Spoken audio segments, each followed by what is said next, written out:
फिर कह रहे हैं,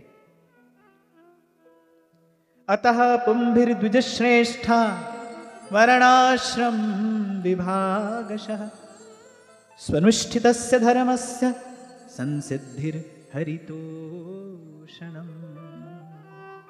इसलिए कहा भाई जो जहां धर्म का अनुष्ठान कर रहा है उस समझ ले कि धर्म अनुष्ठान का फल यही है कि भाई भगवान प्रसन्न हो जाए, भगवान में प्रीति का उदय हो जाए। आज इस चर्चा से एक बात हमको लेकर जानी है, कुछ ना कुछ तो हमको चुनना चाहिए ना, हम इतना सुन रहे हैं तो कुछ चुनना भी चाहिए। आज एक बात प्रयास पूर्वक यहां से लेकर जानी है कि भाई हमें जब अनुभव होगा तभी हमारे भजन में निरंतरता आएगी, तभी भजन सहज होगा, जब प्रभु के स्वरूप का स्वभाव का अनुभव हो जाएगा। और ये जो वार्ता है, उस अनुभव के लिए जो ज्ञान वैराग्य युक्त भक्ति चाहिए, ये वार्ता जो है ये वो प्रसाद देने में समर्थ है।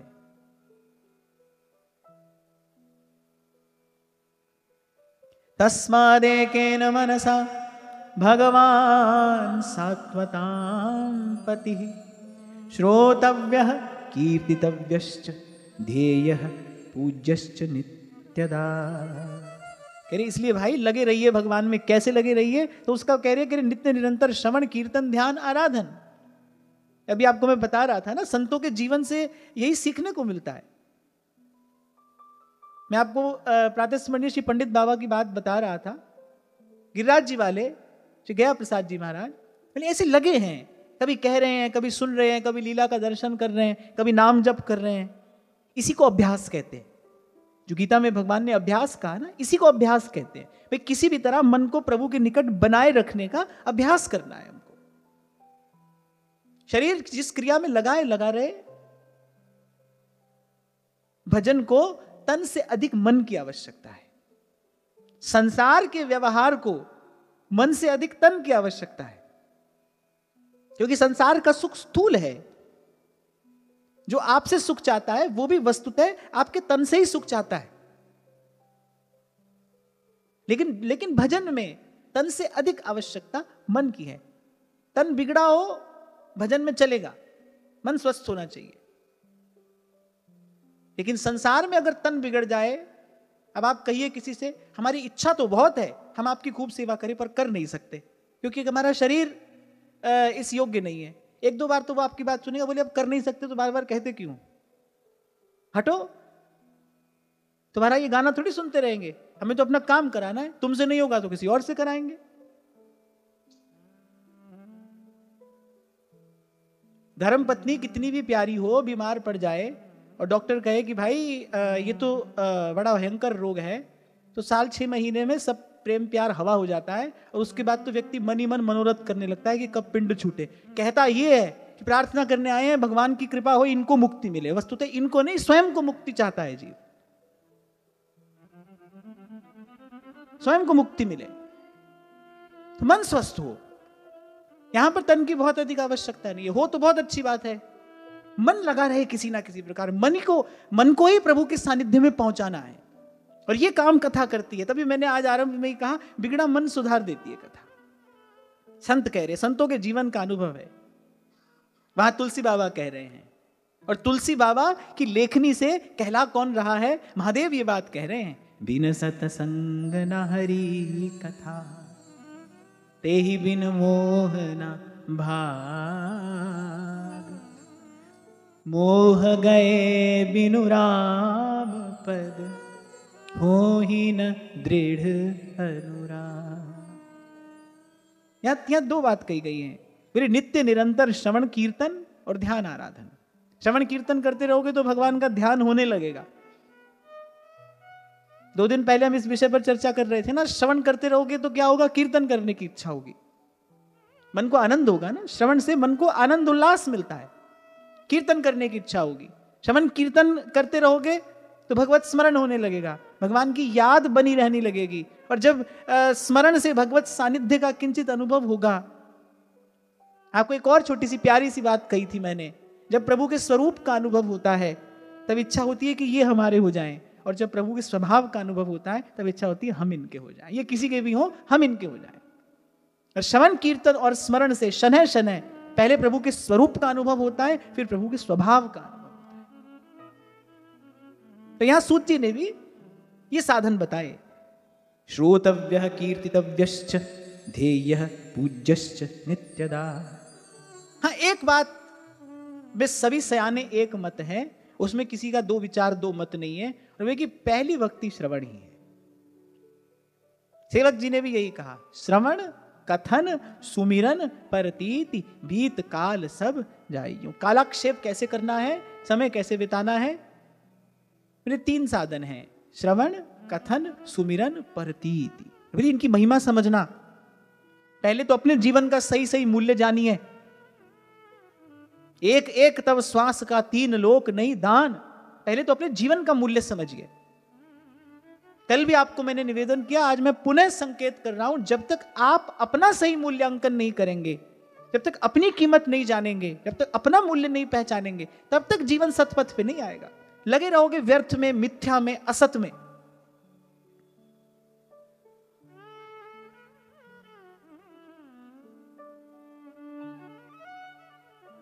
तो सबसे पहले इसीलिए जो चिंतक हैं, जो विचारक हैं, वो कह रहे भाई सबसे पहले आवश्यकता है आत्म परिचय की। ज्ञानी लोग इसे आत्म परिचय कहते हैं, हमारे यहां रसिकों ने इसे अपने सरल शब्दों में कहा, प्रथम ही भावुक भाव विचारे। वहां श्री जी का स्वरूप और श्री जी का ध्यान बाद में हो रहा है। पहले कहा है भूषण बसन प्रसाद स्वामिनी पुलक पुलक अंग धारे, तिये के तन को भाव धर सेवा हित श्रृंगार। मेरे पहले अपना श्रृंगार करे, और किसका श्रृंगार करना है, इस हाड़ चाम के देह का श्रृंगार नहीं करना है, वो जो भाव देह है उसको सजाना है, उसको श्री जी की सेवा के योग्य बनाना है। अरे जुगल महल की टहल को तब पावे अधिकार। ज्ञानी उसको आत्म परिचय कहता है, आत्मचिंतन कहता है, आत्मविश्लेषण कहता है। यहां हमारे रसिकों ने इसे इस प्रकार से कहा, बात एक ही है, पहले अपना मूल्यांकन करे, पहले अपना परिचय तो पाए, मैं कौन हूं। जब तक अपने आप को स्त्री पुरुष माता पिता भाई बंधु समझते रहोगे, तब तक भजन नहीं हो सकता। सरल शब्दों में अगर मैं आपको कह दूं, जब तक आप अपने आप को यही सब जानोगे मानोगे, जब तक अपनी यही पहचान है आपको कि मैं शरीर हूं, किसी का माता हूं, किसी का पिता, किसी का भाई, किसी का बंधु, तब तक भजन नहीं होगा, हो ही नहीं सकता। जैसे दीक्षा स्त्री पुरुष की ना होकर जीवात्मा की होती है ना, ऐसे प्रभु का भजन भी स्त्री पुरुष ना करके कोई जीवात्मा करती है। प्रभु ने ही कहा, सनमुख होई जीव मोहि जबहि जन्म कोटि अघनासहि तरै। अगर लक्ष्य विषय भोग है तो भाई शरीर से बड़ा पिंजरा और कोई भी नहीं है भाई, शरीर से बड़ा बंधन और कोई भी नहीं है। और संतों ने तोड़ा है ये पिंजरा, काटा है ये बंधन। महाराज जी, आप उस दिन मुझे बता रहे थे स्वामी जी महाराज की बात, कि उन्होंने अपने पत्रों में स्थान स्थान पर यह बात कही कि तुम किसी भी काल में देह नहीं हो, तुम किसी भी काल में देह नहीं हो। स्वयं को शरीर मानते ही सारी विपदा सिर पर टूट पड़ेगी।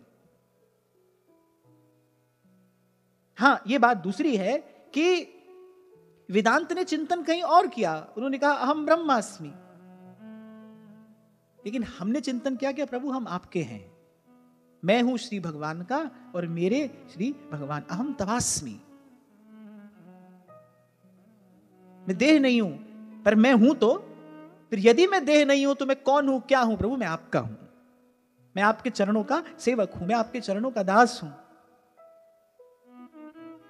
मीरा दासी जन्म जन्म री, अनेक बार कहा मीरा जी ने, मीरा दासी जन्म जन्म री। सूर अपने आप को दासी कहते हैं, रैदास, सूरदास, कबीरदास, ये अपने स्वरूप में स्थित हैं। हम प्रभु के दास हैं, प्रभु के सेवक हैं। और जैसे प्रभु की कोई जाति नहीं है, कोई वर्ण नहीं है, ऐसे भगवान के सेवक की भी कोई जाति कोई वर्ण नहीं है। जात पात पूछे नहीं कोई, हरि को भजे सो हरि का होए। जो भगवान का है वो बस भगवान का है, यही उसका परिचय है और यही वास्तविक परिचय है।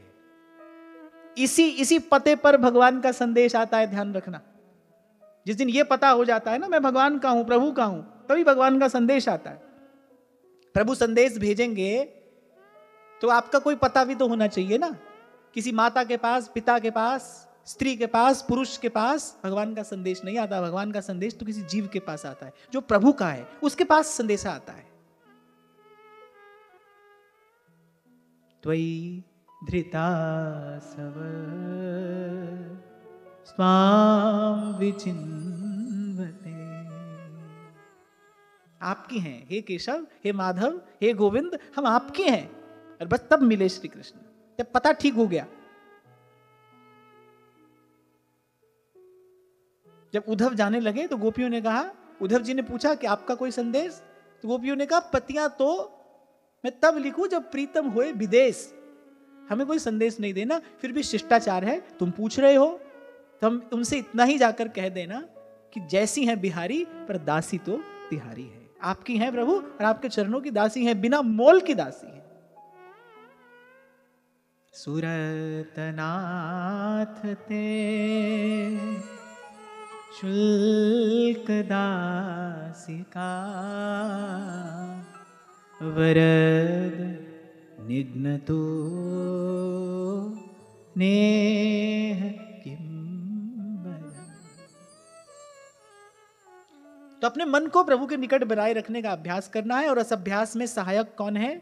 श्रवण, कीर्तन और स्मरण। इसी का अभ्यास करना है।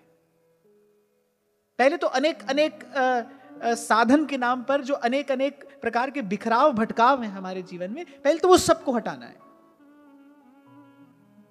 प्रभु की कथा सुनेंगे, भगवान का गुण गाएंगे, भगवान को सदा स्मरण रखने का अभ्यास करेंगे। प्रभु याद रहे। मैं तो अनेक अनेक बार आपको कहता हूं ना भाई, सार की बात यही है कि बस प्रभु की याद बनी रहे। एक प्रेमी का हृदय और क्या चाहता है? एक प्रेमी का हृदय और क्या चाह सकता है? बाबा फरीद एक स्थान पर कहते, कह रहे यार याद रहे हरदम, भूल जान दा की कम। बस याद रहे। और वो याद इतनी गहरी हो जाए, वो याद इतनी गहरी हो जाए कि जब गोपी की आंख थोड़ी देर के लिए लगती है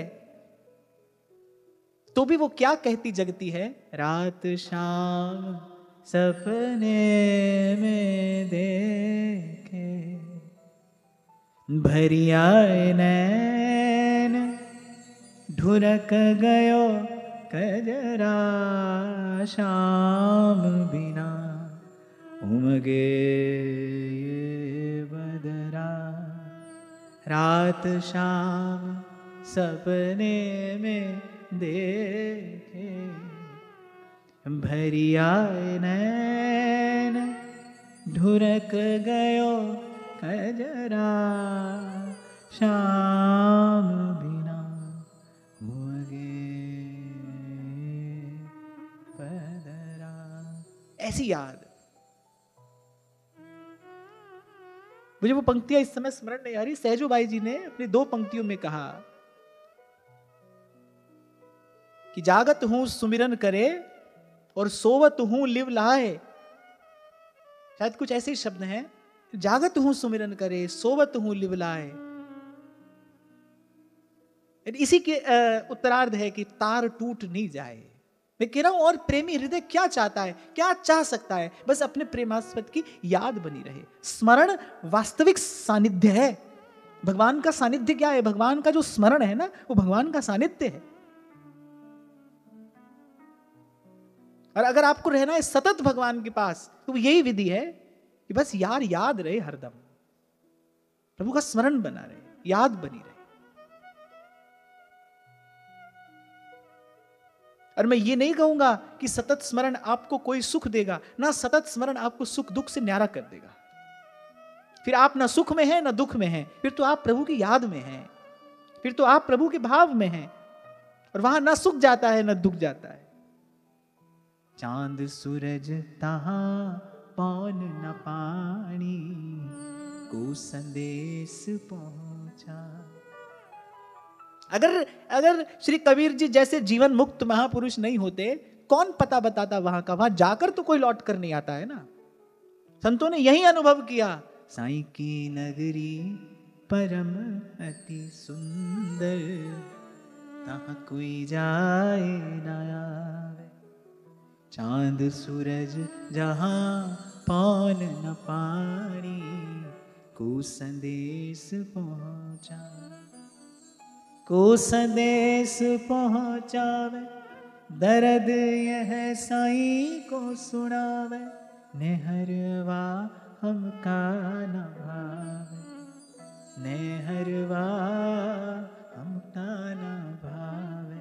अभी थोड़ी देर पहले जो आपको मैं कह रहा था ना कि प्रारब्ध तो भक्त अपना भोगता ही है, पर जब इच्छा नहीं होती ना संसार की, जब संसार की इच्छा नहीं होती, संसार से कोई इच्छा नहीं होती, फिर संसार में और संसार से बंधन भी नहीं होता।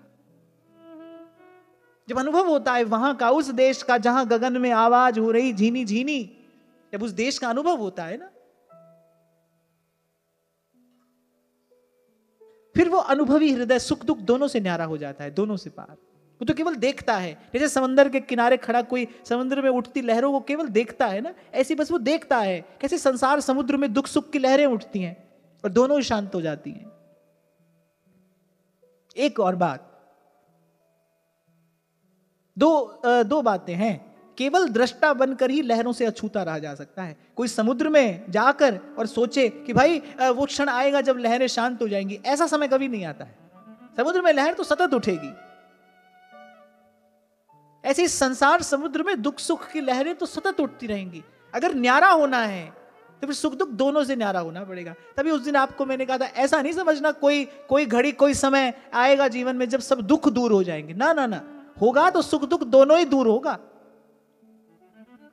पिंड छूटेगा तो फिर दोनों से ही छूटेगा। एक को, केवल एक को आप अपने पास नहीं रख सकते, रहेंगे तो दोनों रहेंगे। अब आपको चयन करना है, या तो जीवन में सुख दुख दोनों रहेंगे। और ध्यान रखना एक और बात अपनी ओर से आपको बता देता हूं, जिसको मैं सुख कह रहा हूं वस्तुतः वो सुख है नहीं, उसके भीतर भी लिपटा हुआ दुख ही है। हम राग द्वेष की बात कर रहे थे। राग क्या है?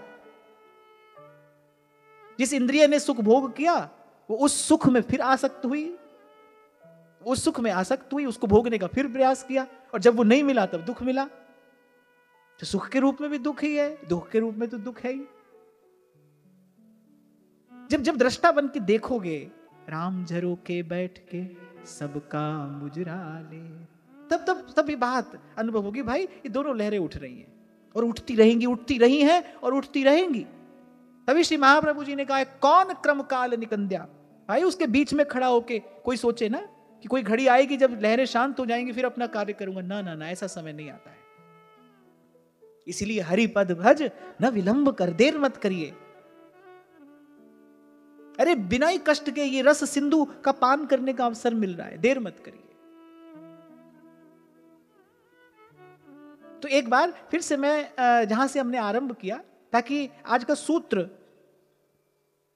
ध्यान में रहे कि सतत निरंतर भजन कब होगा? जब अनुभव होगा। किसका अनुभव? प्रभु के स्वरूप का, प्रभु के स्वभाव का अनुभव। उस अनुभव के लिए क्या चाहिए? ज्ञान वैराग्य युक्त भक्ति।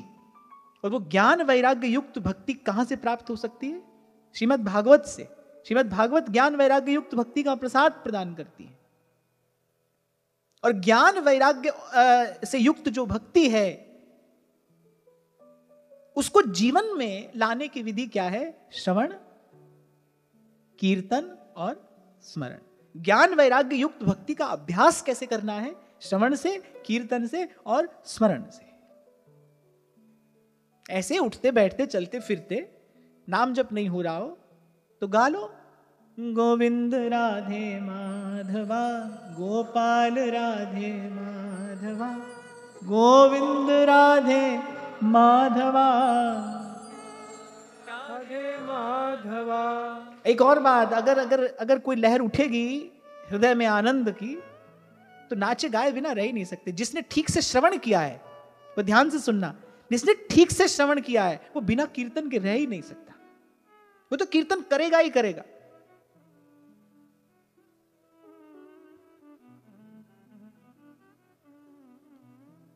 ऐसा संतों के मुख से हमने सुना, हनुमान जी हैं, महादेव हैं, भगवान की कथा के रसिक हैं। वैसी कथा श्रवण करते करते, प्रभु की लीला का विचार करते करते कभी तो समाधि में पहुंच जाते हैं और कभी हाथ में करताल लेकर उन्मत्त होकर नाचने लगते हैं। भगवान भी यही कह रहे हैं, वाग्गदगदा द्रवते यस्य चित्तम असत्य भीक्ष्णं रुदति क्वचिच्च विलज्ज उद्गायति नृत्यति च मद्भक्ति युक्तो भुवनम पुनः। हित की कृपा क्या बताई है सेवक जी ने।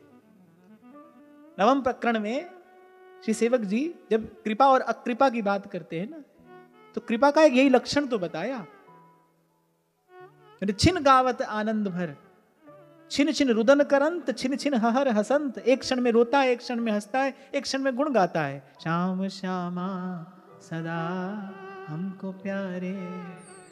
ये बात तो मैं आपको उस दिन कह रहा था कि यहां तो भाई व्यासपीठ की मर्यादा है ना, पर घर में कभी कभी ऐसी संतों की कृपा से जब ऐसी लहर उठती है तो मैं तो नाच नाच के कूद कूद के कहता हूं, अब ना रहूंगी मैं अटकी, मेरो मन लाग्यो हरि जी सो, अब ना रहूंगी मैं। और भाई साहब ने यही शब्द कहे हैं, नाच नाच हरि गुण गास्या कहीं कर गोमा का को। क्योंकि उस समय बड़ी कठिनाई थी, उस समय बड़ी कठिनाई थी। भारत के सर्वश्रेष्ठ राजकुल की सबसे बड़ी पुत्र वधू है मीरा, भावी साम्राज्ञी हैं वो। कितने कठोर नियम थे उस समय। एक ही पंक्ति से समझ आ जाता है कि राजपूतों की स्त्रियों को सूर्य चंद्रमा भी नहीं देख सकते थे, ऐसा समय था। और ऐसे समय में पहन के कसूबी साड़ी, बांध के पांव में घुंघरू, यानी घुंघरू का छूना भी निषेध था उस समय। एक कुलीन परिवार की स्त्री घुंघरू को छू भी नहीं सकती थी उस समय, बांध कर पांव में घुंघरू। तभी तो मीरा जी ने स्वयं कहा, पग घुंघरू बांध मीरा नाची रे, लोग कहे मीरा भई बावरी, सास कहे कुल नासी रे। कुल की मान मर्यादा, कुल का गौरव नष्ट करने वाली बहू आई है हमारे यहां। सास कहे कुल नासी रे। बांध कर पांव में घुंघरू, हाथ में लेकर करताल, कसूबी सारी, और साधु संतों की भीड़ में कह रही है, राम नाम रो झाज चिलास्या और भव सागर तिर जास्या निमाई। ऐसा अनुभव तो मुझे नहीं है, पर उनकी कृपा से ऐसे थोड़ा थोड़ा अनुभव होता है कि वो कैसा आनंद होगा। क्योंकि भाई वो जो आनंद जन्य जो विवशता है, वो आपको रुकने नहीं देती, वो आपको बैठने नहीं देती, वो आपको थमने नहीं देती, वो आपको ठहरने नहीं देती। नाच नाच हरि गुण गास्या कहीं कर गोमा का को। राणा जी कहते हैं कि भाई कुछ भी करें पर अपने महल में रहकर करें। और मीरा कह रही है, जो जो आप कह रहे हैं नहीं करना, वो करना तो मेरी विवशता है, उसको किए बिना तो मैं नहीं रह सकती। नाच नाच हरि गुण गास्या कहीं कर गोमा का कोई, नाच नाच हरि गुण गास्या कहीं कर गोमा का कोई, नाच नाच हरि गुण गास्या कहीं कर गोमा का कोई, नाच नाच हरि गुण गास्या कहीं कर गोमा का कोई। गज सूतर गदा नहीं चढ़स्या, गज सूतर गदा नहीं चढ़स्या। मीरा कह रही है, मेरे गुरु ने मुझे हाथी पर बैठाया है। और मीरा को गुरु मंत्र यही मिला था, बेटी हरिगुण गाना। और जो हरिगुण गाएगा तो बिना नाचे कैसे रहेगा भाई? उसका तो रोम रोम आनंद में भरेगा। जो भगवान का गुण गाएगा, जो आनंद कंद का गुण गाएगा। सूरदास कह रहे, सूरदास प्रभु तुम्हारी कृपाते पाए सुख जो घनेरे, जो हम भले बुरे सो तेरे। जो गुण गाएगा वो बिना नाचे कैसे रहेगा? नाच नाच हरि गुण गास्या कहीं करे गोमा का कोई, नाच नाच हरि गुण गास्या कहीं करे गोमा का कोई। गज सूतर गदा नहीं चढ़स्या, गज सूतर गदा नहीं चढ़स्या, गज सूतर गदा नहीं चढ़स्या, गज सूतर गदा नहीं चढ़स्या। होनी हो सो होए मेरा रंग लाग्यो हो नाम हरि, और रंग कटक परी मीरा रंग लाग्यो हो नाम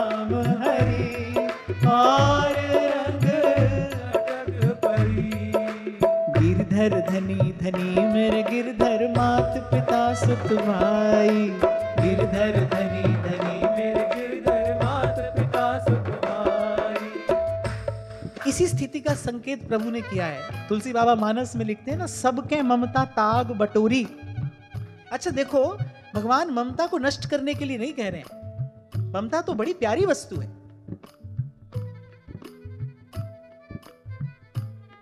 भजन का आनंद ममता से ही तो है। जब प्रभु में ममता हो तो भजन का सुख है, प्रभु में आसक्ति हो तो भजन का सुख है। कुंभन दास जी को आसक्ति है गोवर्धन नाथ के रूप में, देखे बिना नहीं रह सकते। थोड़ी देर के लिए जाना पड़ा तो करे केतिक दिन जो गए बिन देखे, करे जो पे चौप मिलन की हुई।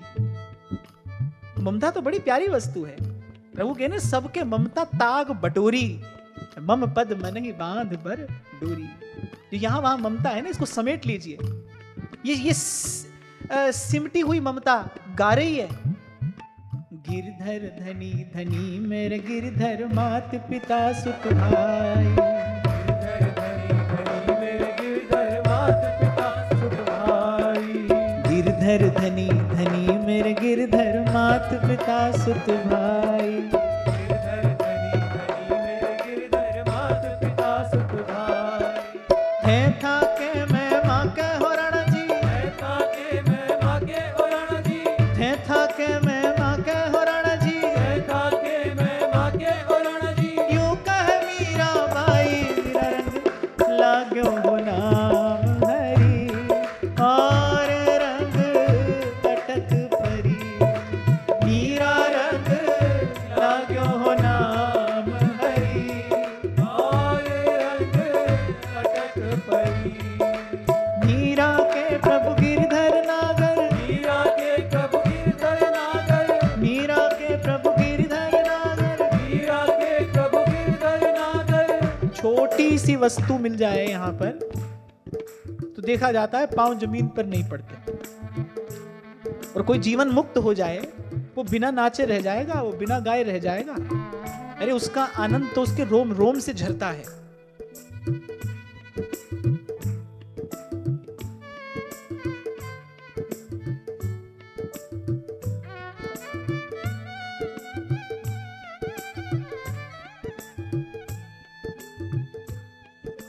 मीरा के प्रभु गिरधर नागर, मीरा के प्रभु गिरधर नागर, मीरा के प्रभु गिरधर नागर, मीरा के प्रभु गिरधर नागर। जन्म मरण सो छुटकी मेरो मन लाग्यो हरि जी सो, अब ना रहूंगी मैं तो।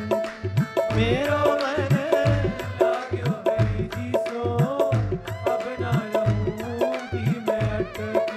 मेरो मन लाग्यो हरि जी सो, अब ना रहूंगी मैं अटकी। मेरो मन लाग्यो हरि जी सो, अब ना रहूंगी मैं अटकी। जैसे कबीर जी जब भजन करते तो मनुष्यों ने क्या, देवताओं ने भी विघ्न उपस्थित करने के प्रयास किए। एक दो बार किसी अप्सरा को भेजा तो कबीर जी ने कहा तुम घर जाओ हमारी बहना, यहां तुम्हारा लेना न देना, यहां तुम्हारी दाल गले ना, तुम जाओ। मैं तो कहता ही हूं आपसे भाई, माया अपना कार्य अंत तक करती है। व्यास जी कह रहे संत सभी गुरुदेव है। गुरु वही होता है जो मंत्र दे। हमने तो भाई सब संतों से मंत्र लिया है। ये मंत्र हमको मीराबाई शाह से मिला। कभी आ जाए माया मौसी अपनी टोकरी में कुछ लेकर, हम 2 4 5 बार यही मंत्र पढ़ देते हैं। मीरा के प्रभु गिरधर नागर, मीरा के प्रभु गिरधर नागर, मीरा के प्रभु गिरधर नागर, मीरा के प्रभु गिरधर नागर। जन्म मरण सो छुटकी मेरो मन लाग्यो हरि जी सो, अब ना रहूंगी मैं अटकी। मेरो मन लाग्यो हरि जी सो, अब ना रहूंगी मैं अटकी। मेरो मन लाग्यो हरि जी सो, अब ना रहूंगी मैं अटकी। मेरो मन लाग्यो हरि जी सो, अब ना रहूंगी मैं अटकी। फिर जिस नाम को, जिस गुण को गाने में ऐसा आनंद मिले, कौन अभागा होगा भाई जो उससे वंचित रहना चाहेगा, जो उससे दूर रहना चाहेगा। एक बार किसी सच्चे संत के मुख से भगवत कथा श्रवण करने को मिल जाए, फिर तो कौन है भाई जो उससे दूर रह सके। 2 बार काकभुसुंडी जी ने कथा को विश्राम दिया, फिर गरुड़ जी कुछ पूछ लेते, फिर गरुड़ जी कुछ पूछ लेते। क्यों? क्योंकि भाई ऐसा आनंद मिल रहा है सत्संग में, जो सुख है सत्संग में सो वैकुंठ ना हुई। ऐसा आनंद मिल रहा है गरुड़ जी को, इच्छा यही है कि बस ये सुनाते रहे और हम सुनते रहें। ये कथा वार्ता, ये धारा निरंतर बहती रहे। कहने वाले का भी जीवन सफल, सुनने वाले का भी जीवन सफल।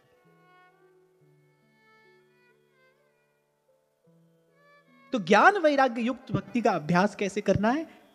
अनेक अनेक विधियां हो सकती हैं। हमारे लिए मार्ग क्या है? श्रवण कथन सुमिरन परधीति।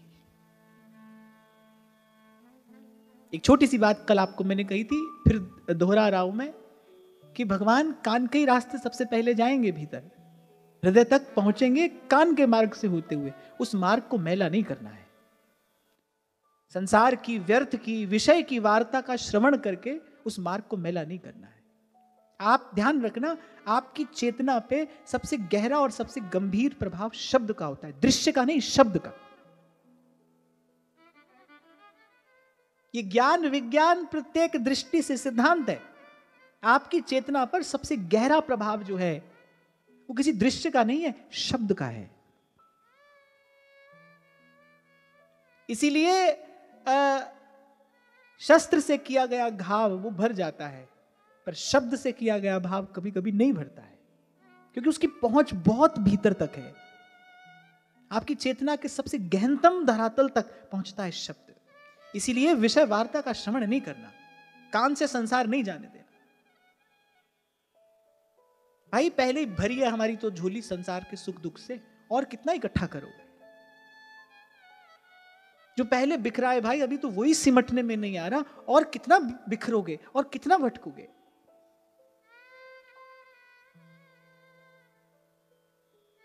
सुनते रहोगे संतों की बात कि बहुत गई थोड़ी रही सो बीती जाए।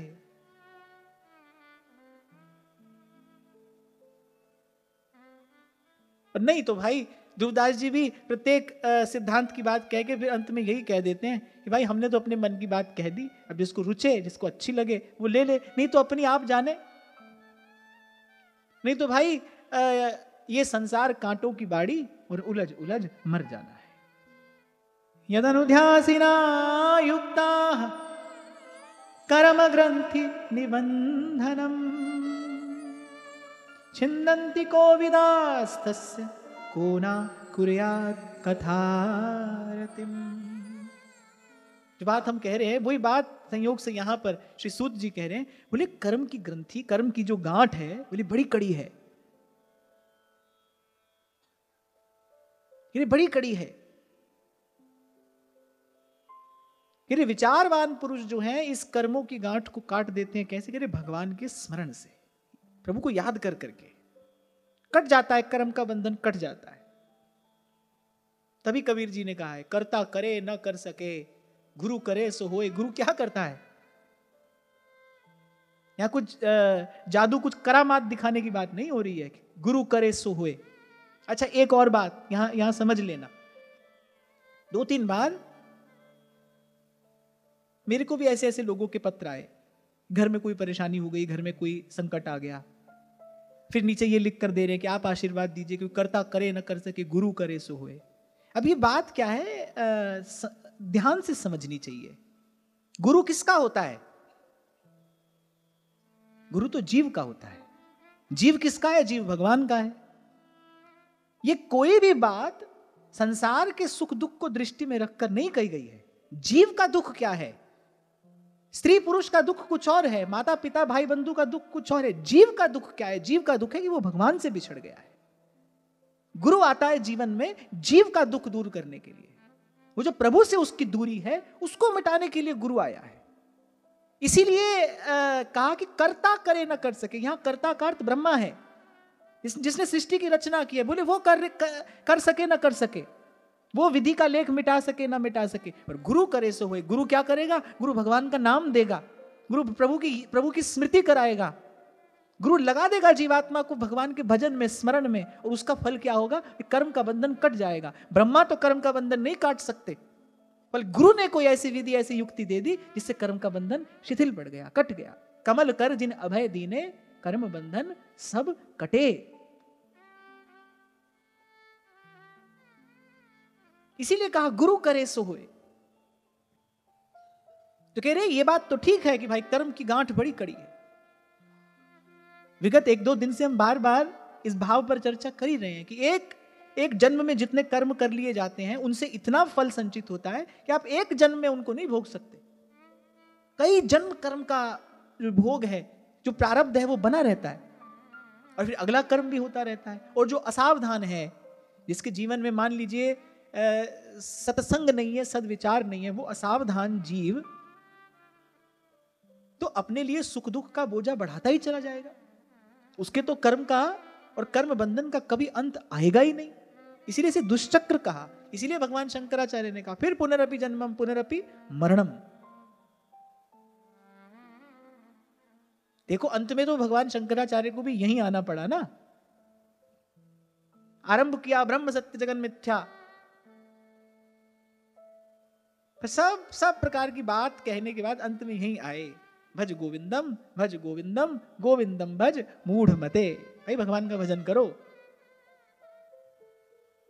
निज अनुभव अब कहूं खगेसा, बिन हरि भजन मिटई नहीं क्लेसा। बस ये सार की बात है, अनुभव की बात है, ये करिए। एक और बड़ी महत्वपूर्ण बात यहां से मिली, बोली है तो कर्म का बंधन बड़ा बड़ा कड़ा, छुड़ाए छूटता नहीं, पर उसको छुड़ाने वाली वस्तु एक है। इस मैल को धोने वाला जल क्या है? कृपा जल दे, नानक सारंग को होए जाते तेरे नाम वासा। हरि चरण कमल मकरंद, लोभित मनो अनदिनो, मोहि आही प्यासा।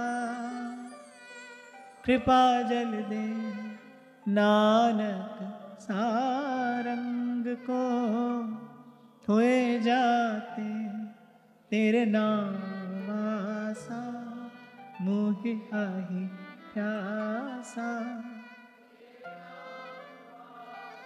सार की बात है भाई, प्रभु के सन्मुख जाओ और इतनी बात कहना, थोड़े में अपनी बात कह देना।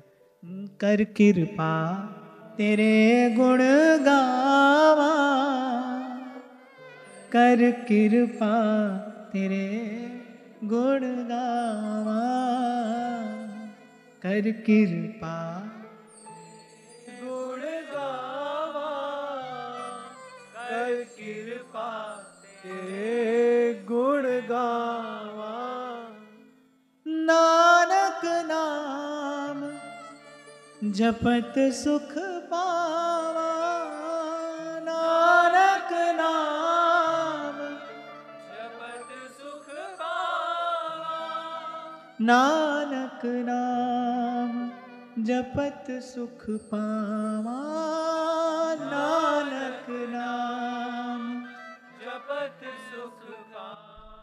कर कृपा तेरे गुण गावा, कर कृपा तेरे गुण गावा, कर कृपा तेरे गुण गावा, कर कृपा तेरे गुण गावा। नानक नाम जपत सुख पावा, नानक नाम जपत सुख पावा, नानक नाम जपत सुख पावा, नानक नाम जपत सुख पावा, नानक नाम जपत सुख पावा, सुख पावा, कर कृपा तेरे गुण गावा, कर कृपा तेरे गुण गावा, कर कृपा तेरे गुण गावा, कर कृपा तेरे गुण गावा, कर कृपा तेरे गुण गावा, कर कृपा तेरे गुण गावा, कर कृपा तेरे गुण गावा, कर कृपा तेरे गुण गावा।